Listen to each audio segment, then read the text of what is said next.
I'm the leader of the council. So for the public record, we have cabinet members present in the room tonight, as well as a number of senior officers.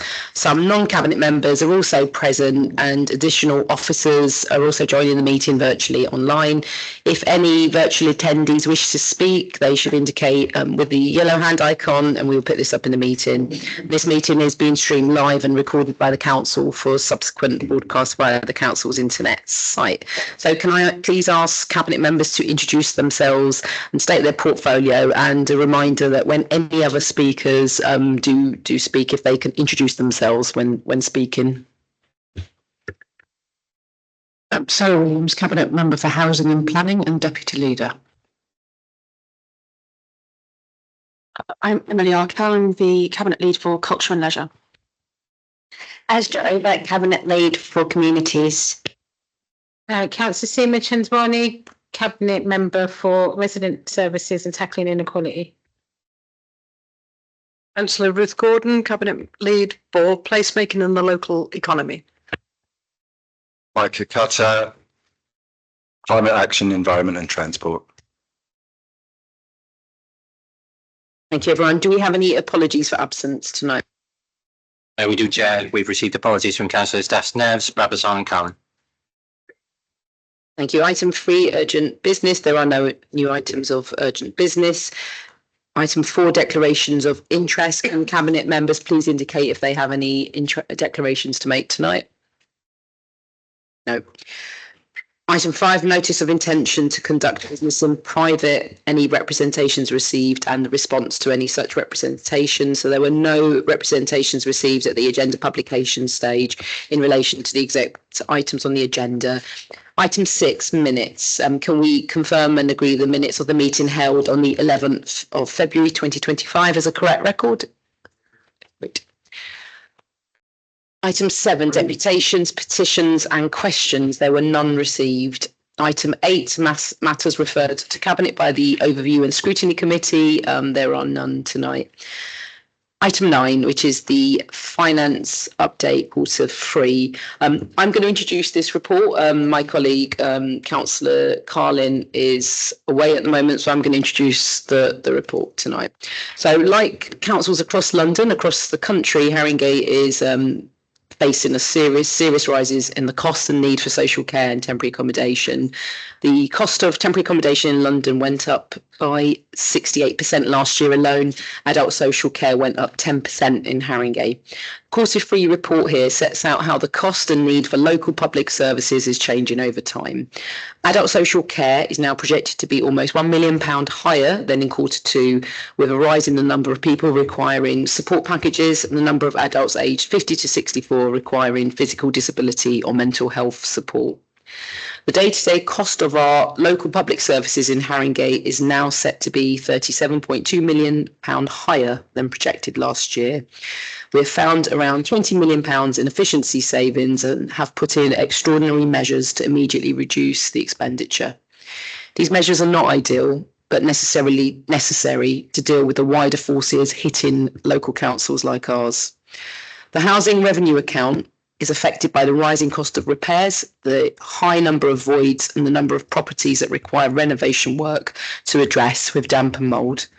And as you all know, we saw more funding from the new government this year as they start to move away from the previous government's funding rules. We're pressing this government to do more and to move faster though, and we need fair funding reform urgently. The devastation left by austerity has been felt across local and national public services, and we have to try to rebuild. We're doing everything we can to cut costs and raise revenue locally, but it will take national reform and investment to resolve the mess that the last government has left us in. Any questions? Mike. It's just on the EFS. And on the interest related to that. So just wanted sort of clarification on the process of drawing down on it and the reasons why we're putting forward in this paper, why we feel we need to draw down, how much we will be drawing down, and also just an understanding of the interest payments on it, because to the naked eye, they're obviously quite high, well over PWLB rates, and just give the clarification on why that is. Thanks. Thank you, Councillor Carter. So within the summary of the report and then in the further detail, particularly in section 6.22, we do highlight certainly some of the actions. Well, before we highlight some of the actions that we're taking to immediately reduce that overspend in the kind of last few months of the year, particularly that final quarter, we also highlight some risks within the report, particularly from section 6.9 onwards. So we've now got a couple of weeks left until the year end. So we do know that we're carrying some risk compared to the Q3 report, and therefore we could see some movement, potentially some increase in that overspend. But the report does highlight the mitigations that we're taking, and particularly the one-offs that we are exploring to try and reduce that overspend by the year end.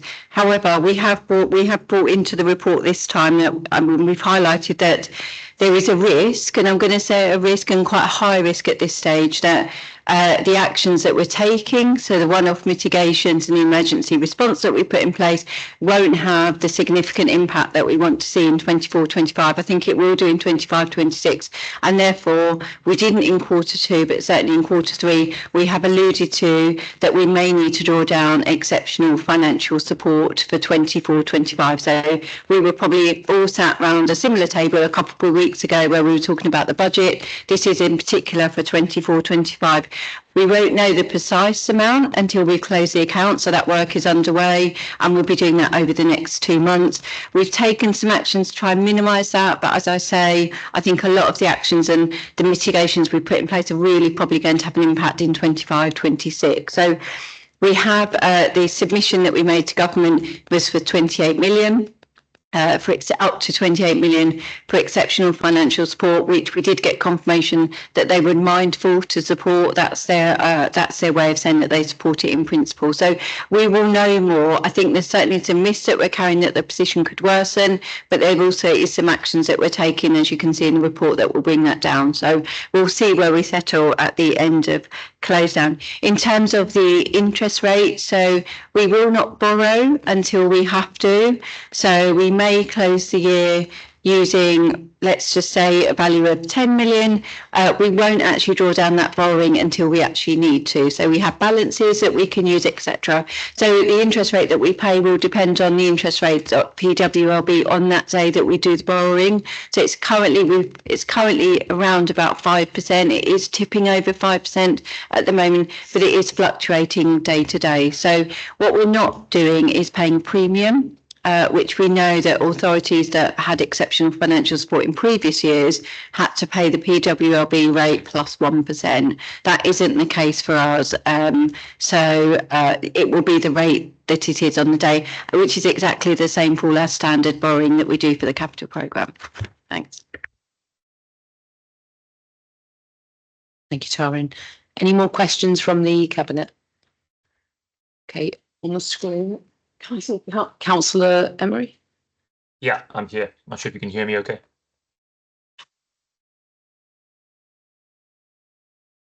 Just checking if you can hear me okay. Oh, yeah, we can hear you. Yeah. Cheers, thanks. So 3 questions.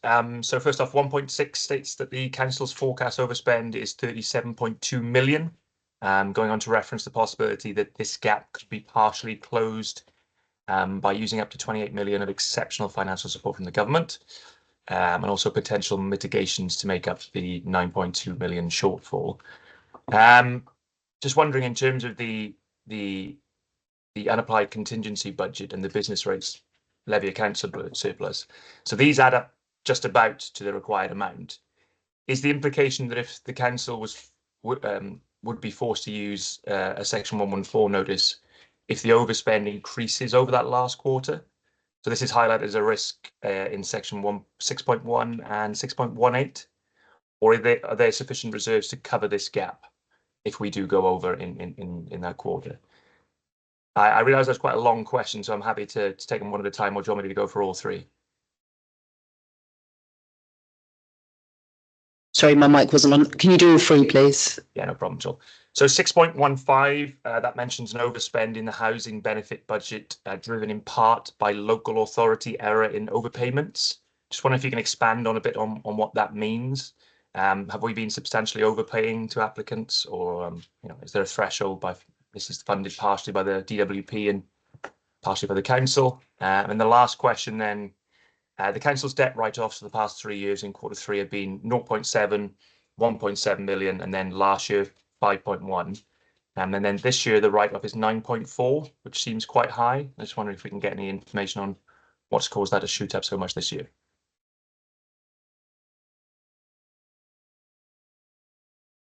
Thank you. And I'll come in on question 1 and question 3, and I'll look at my colleague to come in on question 2.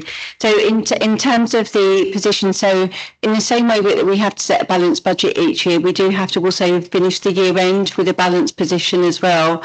So the Q3 position that you're seeing is 37.2, and as you've highlighted, there's a number of risks that could worsen that forecast in the final quarter, but also a number of mitigations that we are taking. Some of them are known, and you picked up on corporate contingency and the business rate surplus that was announced as part of the settlement that links to 24-25. We are, however, and we've alluded to some of it within the report, we're doing a full balance sheet review, so looking at any other balances. What we do know is that our reserves, as you would see them in, say, a budget report or an accounts report, won't be sufficient to close that gap. So we are essentially looking at every balance that we hold on the balance sheet to see that there are any possibilities to offer some one-off solutions that we can use for 24-25. Now look, one-offs aren't a long-term solution, I have to say. They're not sustainable, but they do offer a window of opportunity for us to get to a balanced end-of-year position for 24-25, whilst we put in place those longer-term approach, and particularly the emergency response arrangements that we've now got in place. I think, as highlighted in the report, there is quite a strong risk. I don't know if we still call it a risk or an issue, that despite those mitigations, some of which we can quantify and which we have done in the report, and the other work that's underway, like I say, in terms of reviewing every possible opportunity of one-off, it may not be sufficient. And that's why we have quite openly and transparently highlighted that there is a likelihood that we will require exceptional financial support in the current year.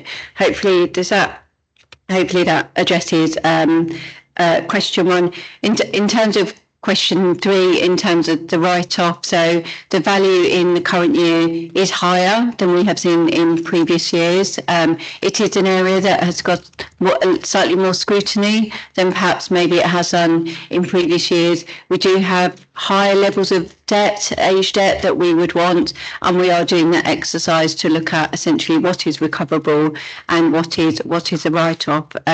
So it is higher. I think the diagrams or the information that you see within the report highlights the main areas where the debt falls, typically around parking, adult social care, but other areas as well. So we can come back with a fully written response in terms of the why, in terms of why the sudden increase, but the general principle is we've been much more targeted on the outstanding debt and really being honest and transparent about what's recoverable and what isn't.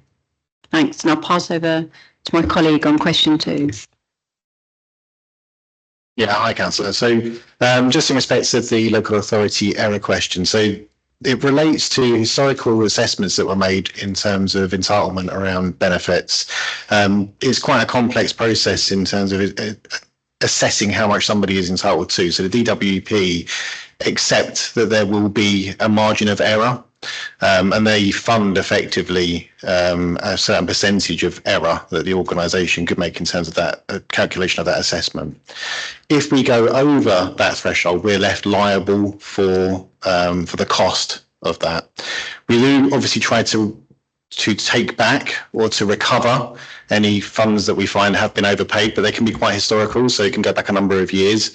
We'll carry out audits periodically to try and understand exactly what entitlement was and how assessment was made, and we'll go through that process. And obviously the organisation strives to try and reduce down the amount of error across the whole piece as much as possible, but certainly to keep it within the threshold that's considered to be an acceptable margin of error. And we're always trying to do that, always trying to look at how we improve our position in terms of making those assessments. But that's effectively what it relates to, is that quantity of assessment that was made above that margin of error. Thank you, Barry. Okay, so if we can move to the resolutions as set out in 3.1 to 3.8 of the report, and this is contained on page 37 and 38. Are we all agreed? Agreed.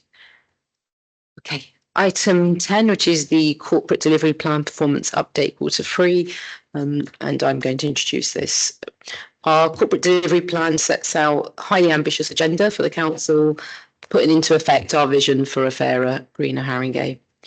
We continue to face a challenging context in which to deliver our plan, the legacy of local government being underfunded, combined with pressures on budgets due to rising costs of temporary accommodation and social care. Despite this challenging context, the overall picture shows that 92% are green or amber. Some notable achievements have been bringing leisure services in-house on 1st of October and investing in facilities. And we have made very good progress on delivering 3,000 new council homes, which are vital in tackling our housing crisis. And we are investing in our parks as well. However, it is important that we are transparent about what we have not achieved, the milestone or timescales we expected to, with an explanation of why this is the case. And this report highlights those areas as well as the positive progress made across all 8 of our themes. Are there any questions?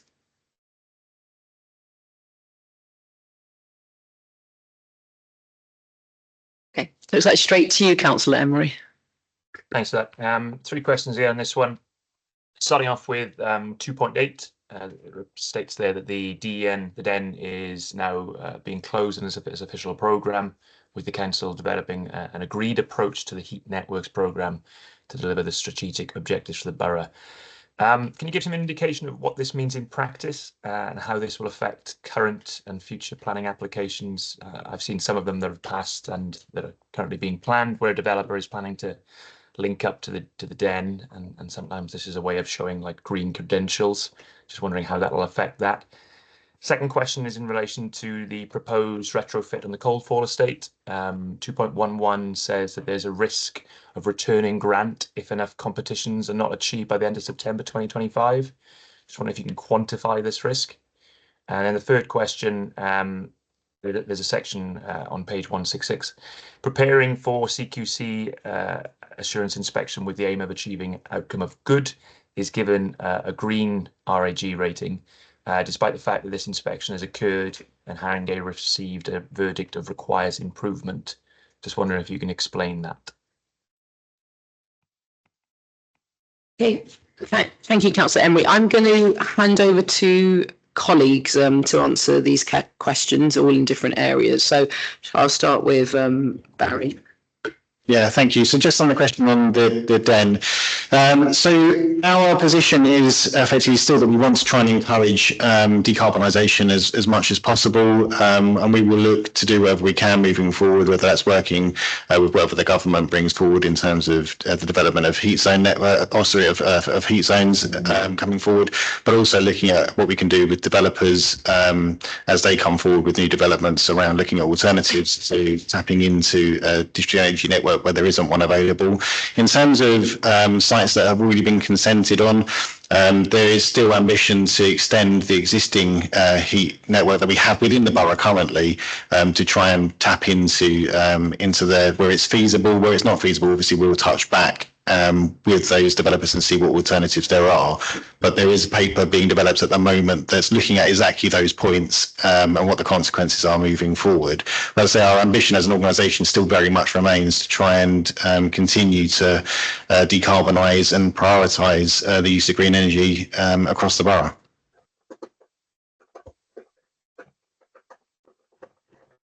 Okay, in terms of the second question, am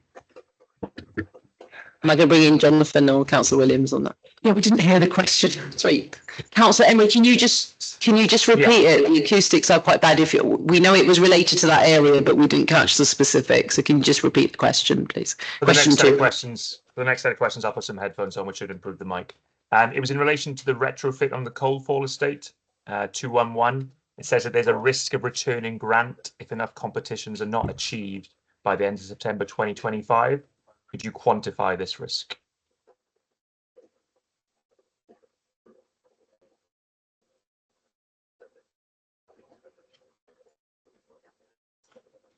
Jonathan Kirby, Director for Placemaking and Housing.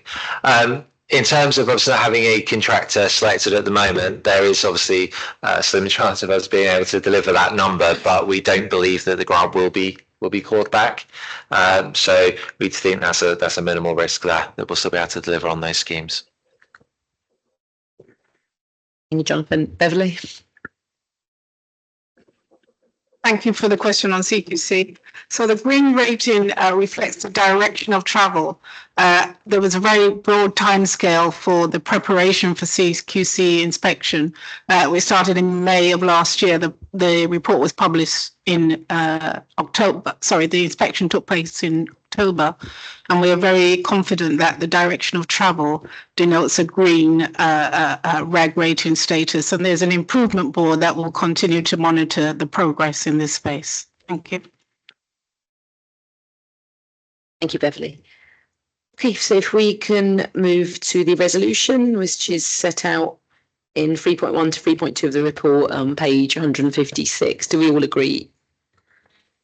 Okay. Item 11, which is the extension and variation of the contracts for mental health pathway services. Councillor Williams. Thank you, Chair. So we have a duty to deliver high quality mental health services for our borough to promote wellbeing, reduce crises and diminish health inequalities. Unfortunately, the number of people in Haringey experiencing serious mental illness is increasing. In 2023-24, it was a 1.37% increase from 1.28% in 22-23 and significantly higher than a London average of 1.1. So that means that 10.5% of our residents were suffering from depression in 2023-24, an increase of 7.7% on previously recorded. So we're seeking approval to extend our contracts for housing related support to ensure the continuity of care of those that rely on these services. Under the Mental Health Act, we are obliged to provide aftercare services that will help address complex mental health needs, reduce deterioration risk and prevent costly readmissions. The extension will also provide the necessary time to evaluate and co-design improvements to the current services, as well as harmonise with adult social care pathways. Thanks. Thank you. Any questions? Councillor Gatter. Thank you. Do similar mental health pathways exist in other boroughs, and how do costs compare with alternatives like adult social care? These are non-statutory. I don't know any comparative boroughs, but maybe Sarah does. Hi, I can come in. Sarah Sutton, Assistant Director for Partnerships, Communities and Housing Demand. So as part of this work, we did a benchmarking activity to assess whether our costs were in line with others, and that came out that our costs were really comparative to other London boroughs.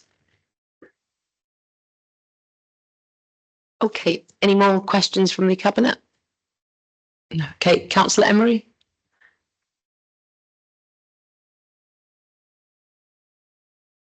No, Councillor Emery, have you? No, he has not got a question. I do, sorry. I think it might be an issue with these headphones, probably. Okay. Apologies for this, apologies for the technical details. Two questions on this one. First question, there was an insufficient number of tenders received for accommodation-based lots in the 2022 tender process. That's under section 1.4. And it's noted in section 5.5 that there will be a significant risk of this occurring again if we re-tendered now. What work will be going on in the year afforded by these contract extensions to ensure that we're not left with no bidders in 2026? And then the second question, given the increase in need in the borough, was thought given to either extending the scope of these contracts, or if that isn't possible, tendering extra contracts.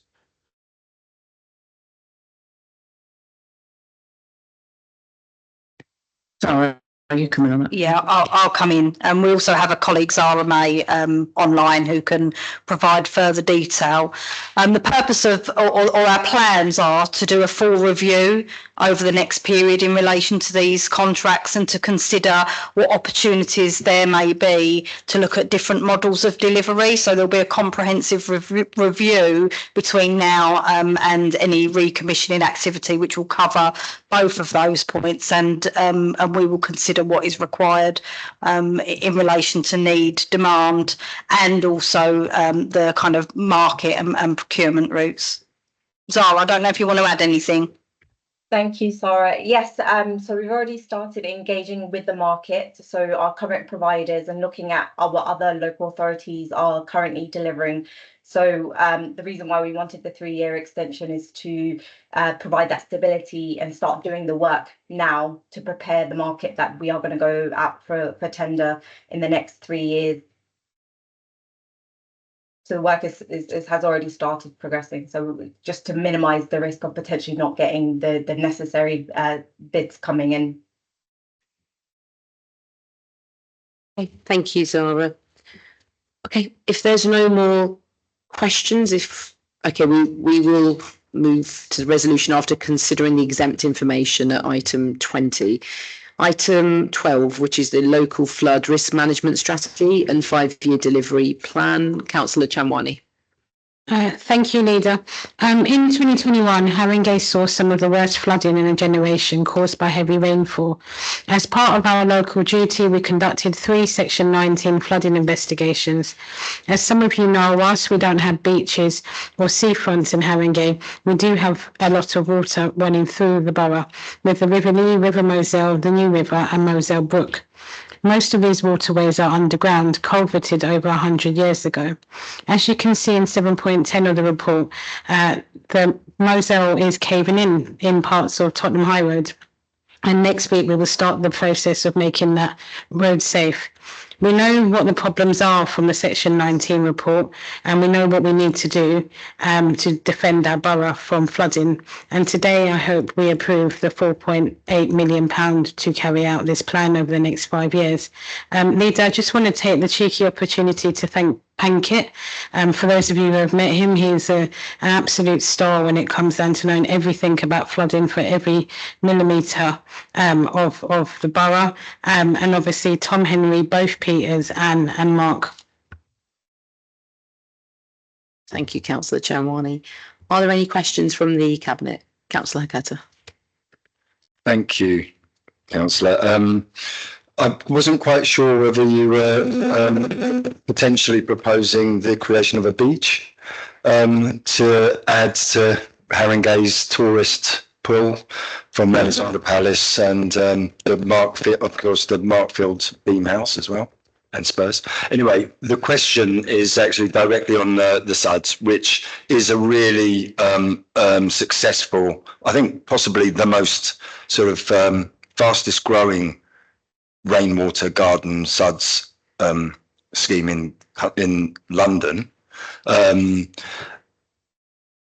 The question I have is, what is the metrics that we use for success, for measuring the success of flood projects, and is that easily done?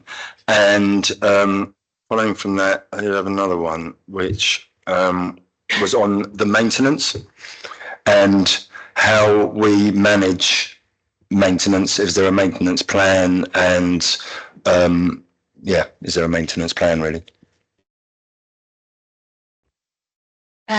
Thank you, Councillor Carter. We were planning a beach near Ali Pali, but one of the Cabinet members wanted to make a cycle lane towards that direction, so we abandoned the idea pretty quickly. I'm not going to confirm or deny that we have the most Suds in London, but I might go with it though, because it's fastest growing. I might go with that. You know, we're going to hit election period soon, so I might run with that.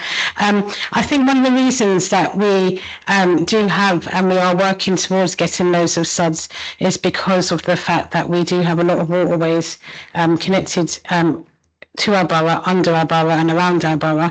And also because of our topography, we do have the Muswell Hill that then comes down and pours down rainwater. That's not to say that other boroughs who don't have as much are not as good as us. It just probably is that they don't need it because of those elements.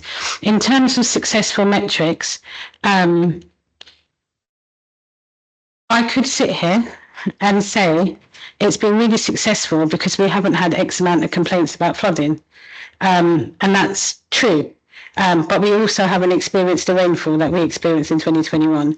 So there is variables, and yes, we can say that we haven't had these flooding experiences, but we also haven't had the rainfall that we experienced. That said, it is without a doubt, whilst I can't say so empirically, that we have had rainfall, maybe not as severe, but we have not had the reports and the complaints. However, the reason we still need money and the reason that we still need to do this is that there are really localised parts of the borough that still do have flooding, and therefore the success that we might have had at the bottom of Priory Road needs to be spread in other boroughs like Hampden Road and Haringey Ward, for example, who even a fraction of that rain, they're flooding. Tampere Lane is another example, a fraction of that rain that we had in 21, and they're flooding. So that's why we need that. In terms of the maintenance plan, absolutely right. Some of these SUD schemes were put in, a while ago, and they've been put in by different teams, whether it be a parks team, whether it be a regen team, etc. So one of the things we're doing at the moment through reconfiguring the waste contract that is going to be, the specs being designed as we speak, is to place this within that, and any new SUD schemes that are being put in come with a 2-year maintenance to ensure that that is taken care of and then picked up through the waste scheme. I hope that answers your questions. Thank you. Any more questions from the Cabinet? No. Okay, Councillor Emery. 3 questions in this section. I know you mentioned of Priory Road. I still keep a clean eye on that one, and hopefully we can make sure that one doesn't pop up again. First question, the RMS mentions that the Section 19 reports prepared in 2021 include recommendations which include increasing gully clearance frequency in high-risk areas, retrofitting SUDs, and introducing temporary road closures in the event of a future flood event. And then it goes on to say in a later part, the council has subsequently reviewed and increased the frequency of gully clearing as a result of recommendations. Does this mean that the other 2 things are not being considered? That seems to be the implication here. I just would like some clarification on that. Second question, a fairly short one. There's no groundwater vulnerability data for areas in the southwest and central Haringey.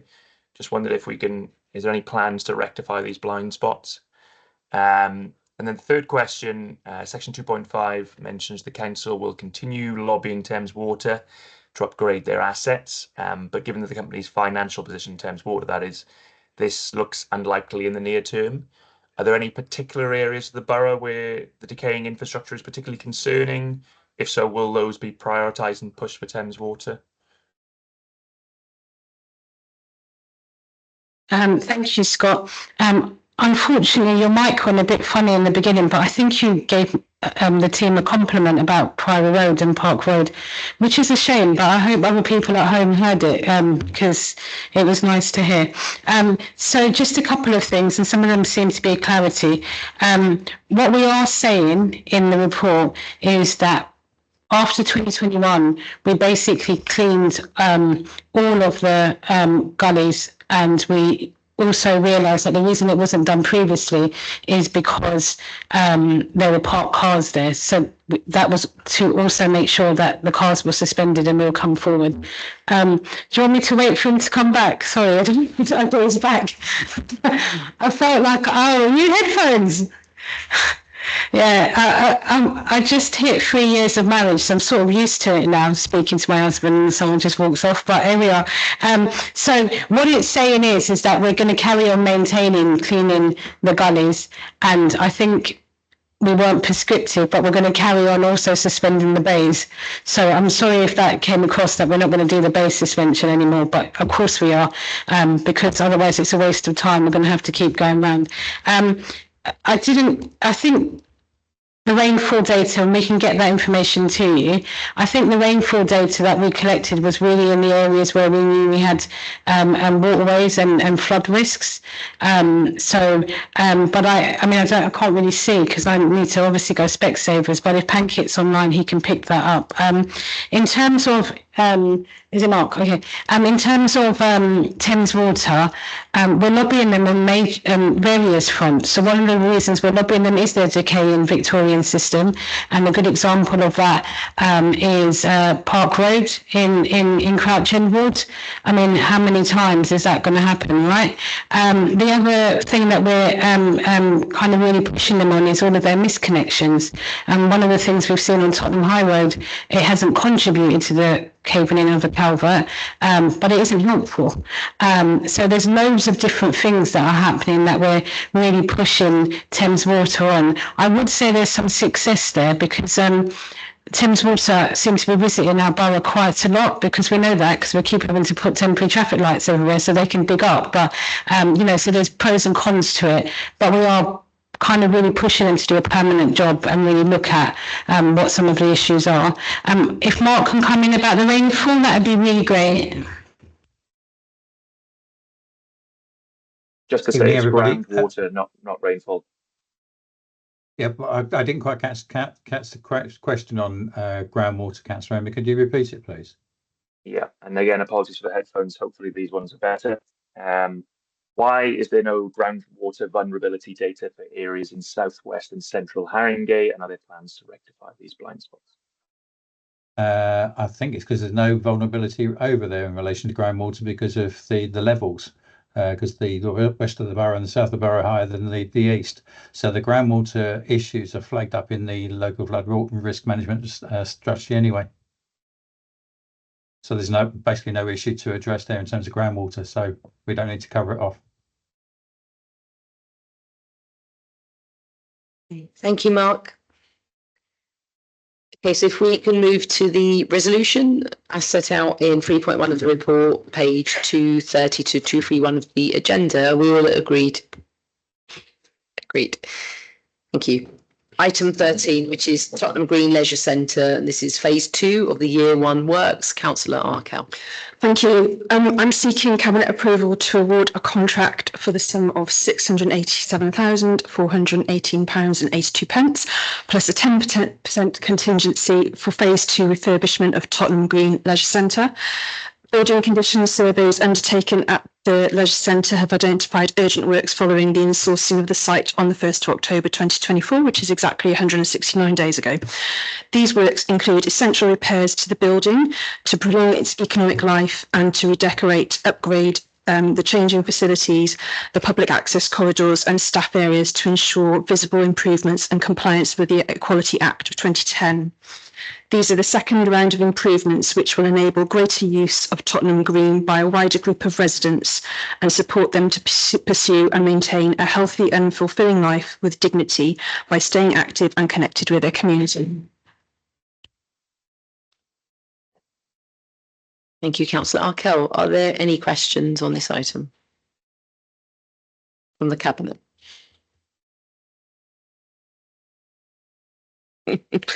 Cheer from Councillor Hakata. Councillor Emery. Thankfully, these 3 questions are very short, so hopefully there won't be any mic problems with this one.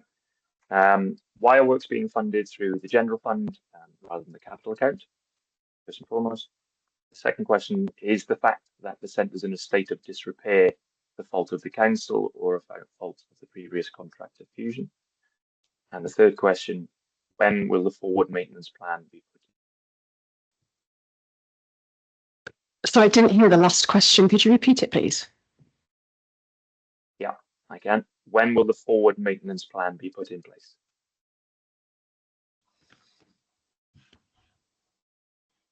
So I'm going to start with the second question. So it is absolutely not the fault of Haringey Council. The buildings, when they were handed back to us, were in a very poor state. But we have fully committed to upgrading them and to making them as good as we possibly can to ensure that residents can use them and have that active lifestyle if they wish to pursue it. By bringing them back in-house, it also enables us to join up with activities in parks and other green spaces so residents can have that full holistic, active and wellbeing approach and offer that other residents in other boroughs do. I'm going to hand over to Andrew to answer the other two questions, if that's okay. Yeah, Andrew Meek, Assistant Director for Capital Projects and Property. I think your first question was, why is it being funded through the general fund? Is that right? It's being funded through the general fund because the property is held by the general fund, and so that's where we would fund those works from. It's as straightforward as that. And then I think your second question was, when will we produce a forward maintenance plan for the building? We're working on that now. I mean, it's an iterative process, and we've got the first stages of that, and this project forms part of that plan, and picking up on the information that we've had through our condition surveys, we'll develop the future stages of that plan. So that will be reflected in further reports that will come forward in due course. Thank you, Andrew.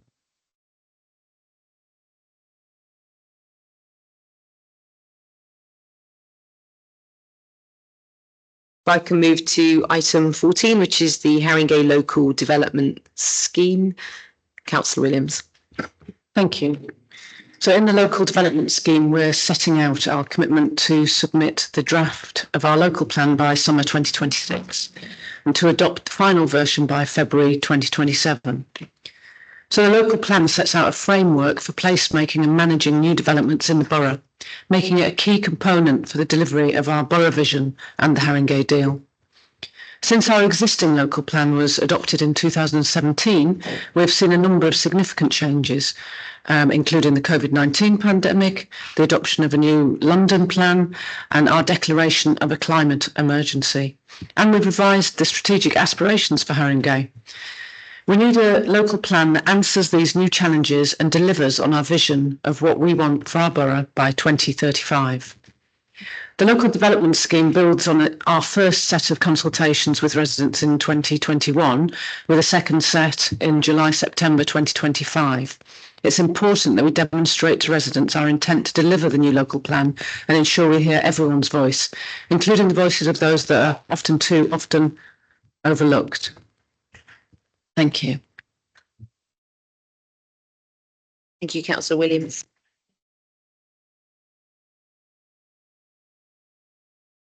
Actually only asking this so I can ask Bryce a question, because I haven't asked him a question for a long time. I guess one of the key aspects of this is the engagement and how we can ensure that as many people and as many diverse voices are involved in this. I mean, it's probably becoming more interesting land use because of climate and because of these aspects around the environment. So I just wondered, are you planning, or have you got into that mode where you're planning how you're going to manage the consultation and engagement? Before Bryce comes in, because I know he won't show off, he did win an award for the first set of engagement. So.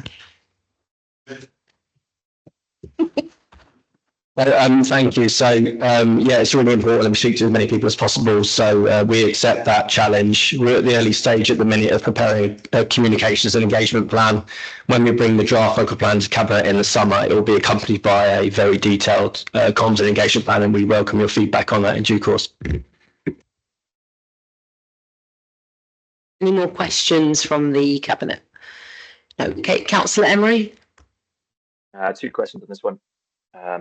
First and foremost, the original plan envisioned in the first step issues and options engagement process, which leading into the consultation of the draft plan after a few months. On the new timetable, that gap is over 4 years.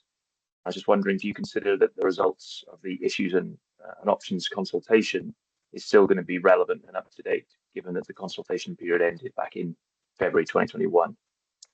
And then the second question, the document outlines some of the reasons, for example, filling of vacancies. The council feels it's in a better position to meet the timetable it set itself in the time versus back in 2020. However, given the council's failure to come close to meeting the original timetable, what mechanisms are in place to make sure that this timetable doesn't slip if there is a staff turnover down the line, for instance? Thanks. So, yeah, the consultation and engagement is sort of an ongoing process. So when the second time around, once the draft goes out to consultation, then we can probably see if there's a different views being expressed. So until we've done that, we won't know. And on the timeline, there was a slippage, I think, really just because of lack of resource in the department, which has now been addressed. But I don't know, Bryce, if you'd like to speak, or Jonathan, more on that.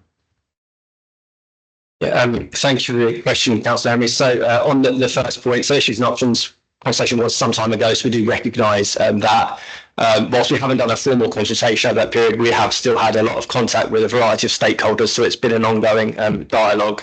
In addition, as you'll be aware, the council has done a lot of other engagements over that time period in relation to climate change action plan, walking and cycling action plan, etc. So we're working with colleagues across the council to understand what that feedback was and to check that that is consistent with the original feedback we had. On the second point, around delays. So yes, there have been some delays, unfortunately. Principally, they've been down to resources within the planning policy team.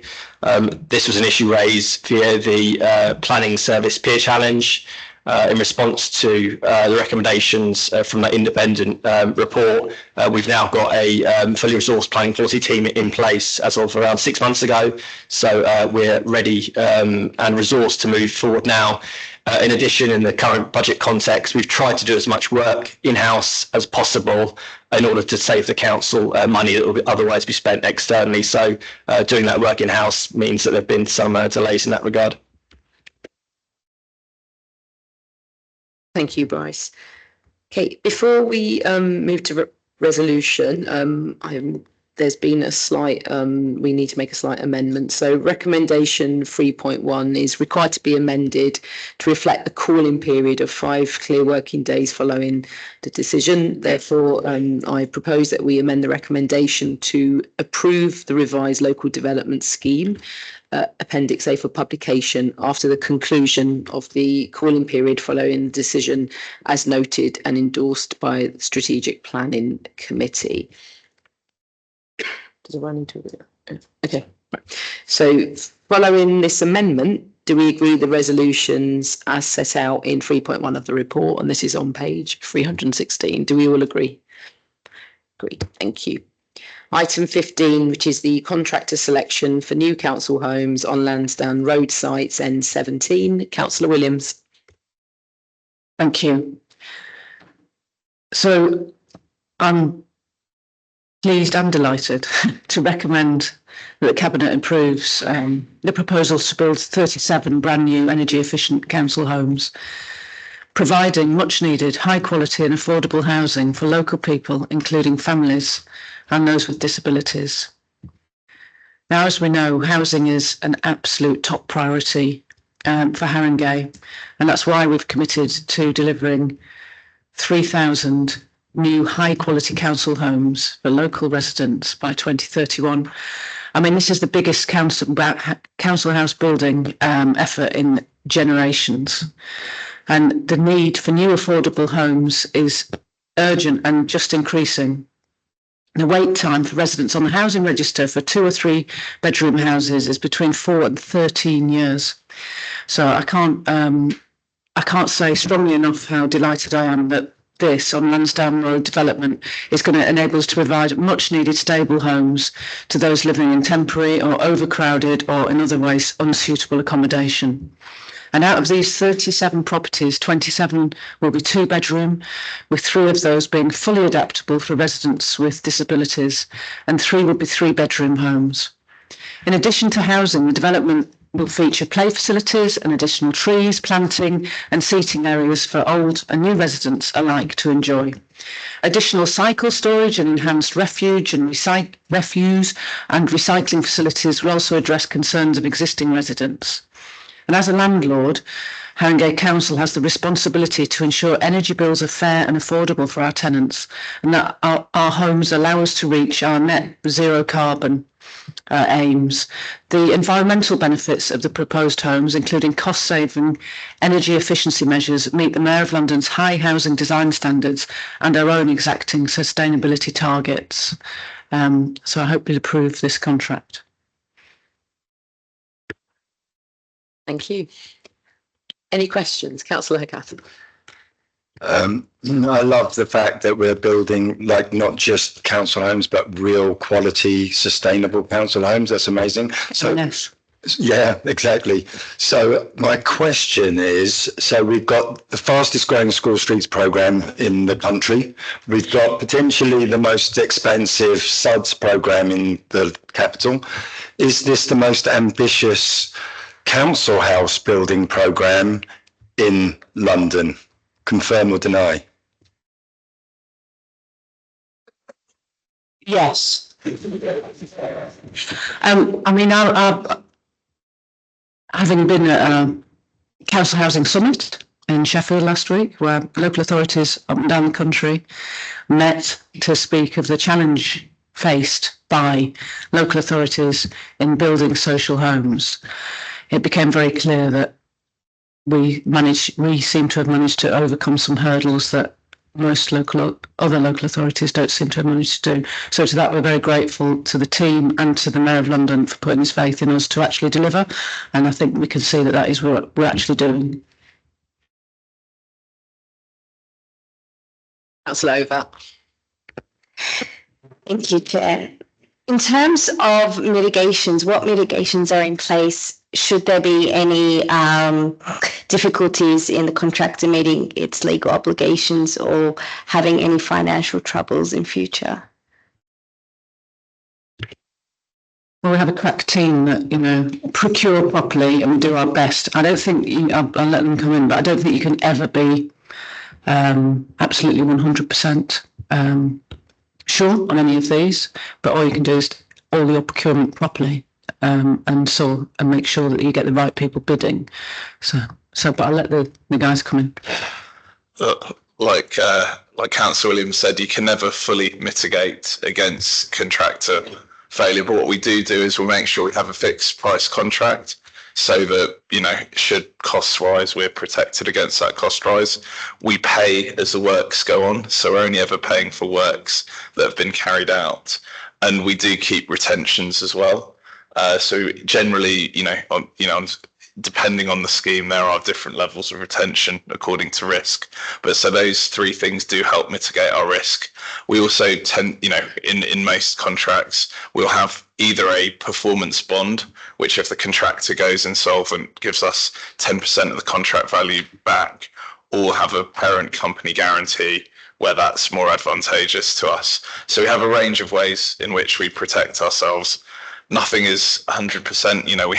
We have been exposed to some contractor insolvencies, but we have managed to mitigate most of the fallout from that by the way that we procure, the way that we pay, and the protections that we have in place. Thank you, Robbie. Any more questions from the Cabinet? Okay, Councillor Emery. Thanks for that. 3 questions on this. The scheme was originally approved for inclusion in the housing delivery programme 6 years ago. I think plan permission was gained for most of the scheme around 3 years ago. Just wondering why the lead-in for this scheme has been taking so long. And then question 2, why do you think only 3 of the 18 suppliers invited to put tender in for bids? And then lastly, what level of confidence do you have that the work will start place before the planning permission lapses in a couple of weeks' time?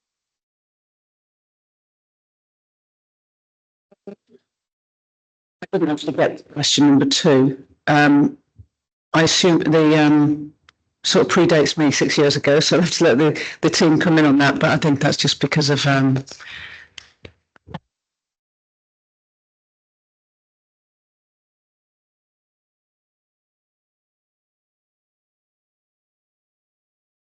want me to repeat question 2 while we wait? Oh, I've got it.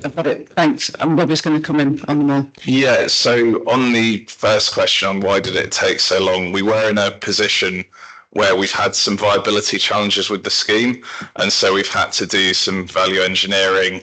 We've also now been able to take advantage of the fact that the contractor market's in a slightly better place in terms of costs. We've been able to squeeze a bit more grant out of the GLA, and that's just got these schemes over the line.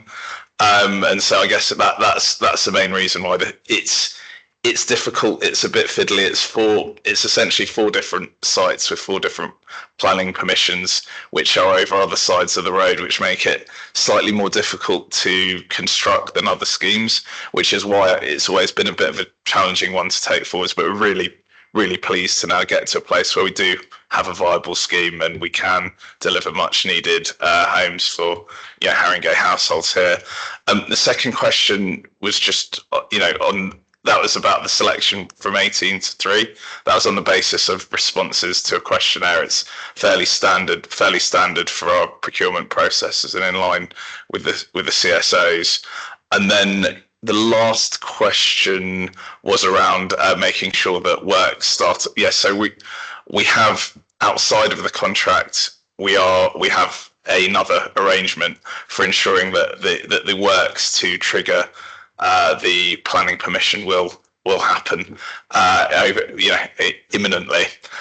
So that those works will happen outside of this contract. We don't need the contract to mobilise for that to happen.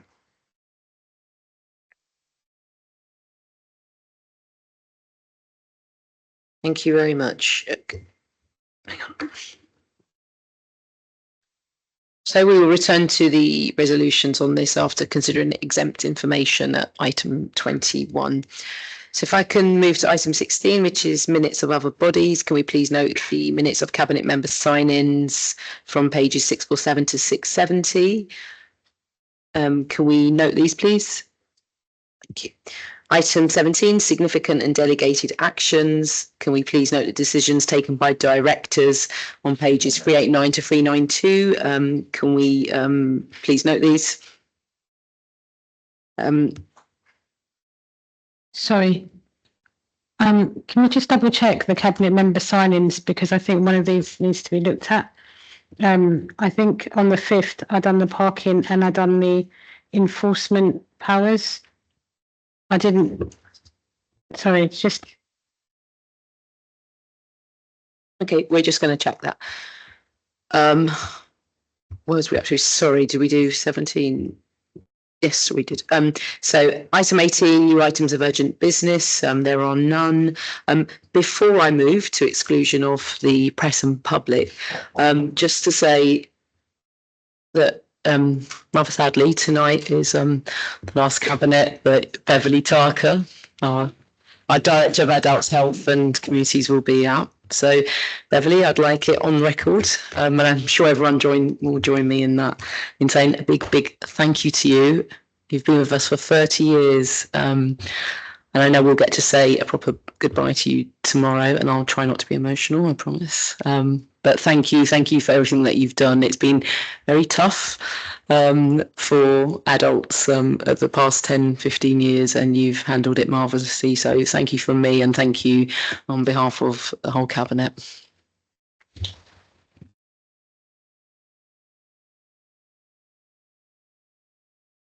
You didn't think you were going to get away with that.